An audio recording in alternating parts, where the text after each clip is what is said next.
नमस्कार, मैं हूं विजयश्री और आप देख रहे हैं यूबी न्यूज। पहलगाम में हुए खौफनाक उग्रवादी हमले की टीस से देश अब तक उबर भी नहीं पाया था कि पाकिस्तान ने एक और नापाक हरकत कर दी। 26 मासूम पर्यटकों की बेरहमी से जान लेने के बाद देश गम, गुस्से और सख्ती के मूड में है। लोग अभी तक सदमे में हैं। देश का माहौल मातम में डूबा है और इसी बीच पाकिस्तान की सेना ने जम्मू कश्मीर में लाइन ऑफ कंट्रोल यानी कि LOC पर फायरिंग कर माहौल को और भड़काने की कोशिश की। सेना के मुताबिक गुरुवार देर रात पाकिस्तानी सेना ने LOC के कुछ हिस्सों में छोटे हथियारों से गोलीबारी शुरू की। भारतीय सेना ने भी बिना देर के करारा जवाब दिया। हालांकि किसी के हताहत होने की खबर नहीं है, लेकिन सीमा पर तनाव और चौकसी दोनों बढ़ गई है। जवानों ने अपनी पोजीशन ले ली है और हर मूवमेंट पर नजर रखी जा रही है। यह फायरिंग उस समय हुई है जब पहलगाम में हुए उग्रवादी हमले को लेकर देश भर में गुस्सा है। घटना के बाद भारत में कई शहरों में विरोध प्रदर्शन हुए और लोगों ने पाकिस्तान के खिलाफ सख्त कार्रवाई की मांग की। अभी देश उन मासूमों को याद कर ही रहा था कि दुश्मन ने फिर से गोली चलाकर जख्मों को ताजा कर दिया।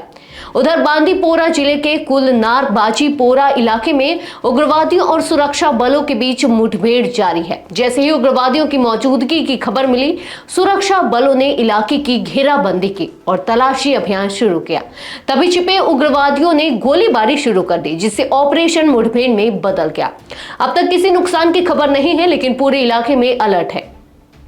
सिर्फ यही नहीं, गुरुवार को उधमपुर जिले के डूडू बसंतगढ़ क्षेत्र में एक तलाशी अभियान के दौरान भी मुठभेड़ हुई, जिसमें सेना का एक जवान शहीद हो गया। ये घटनाएं साफ इशारा कर रही हैं कि घाटी में उग्रवादी गतिविधियां तेज हो रही हैं और पाकिस्तान इसकी आड़ में सीमा पर उकसावे की कार्रवाई कर रहा है।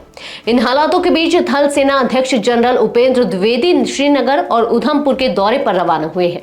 वे न सिर्फ पहलगाम के बैसरन घाटी, जहां हमला हुआ था, का दौरा कर सकते हैं, बल्कि वहां तैनात सीनियर अफसरों से भी रणनीति पर चर्चा करेंगे। LOC पर पाकिस्तान द्वारा की गई गोलीबारी की भी ग्राउंड रिपोर्ट लेंगे। भारत अब साफ कर चुका है कि सीमा पार से आने वाली किसी भी हरकत का जवाब मैदान में दिया जाएगा। सेना को खुली छूट है और जवानों का मनोबल ऊंचा है। पाकिस्तान बार बार सीज फायर उल्लंघन और उग्रवादी हरकतों से ये दिखा चुका है कि वो शांति की भाषा समझने को तैयार नहीं है।